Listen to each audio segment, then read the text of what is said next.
मोरे घड़ी पनिया पिलाई दी है जान गे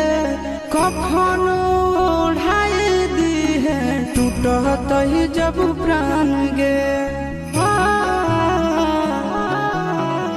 मोरे घड़ी पनिया पिलाई दी है जान गे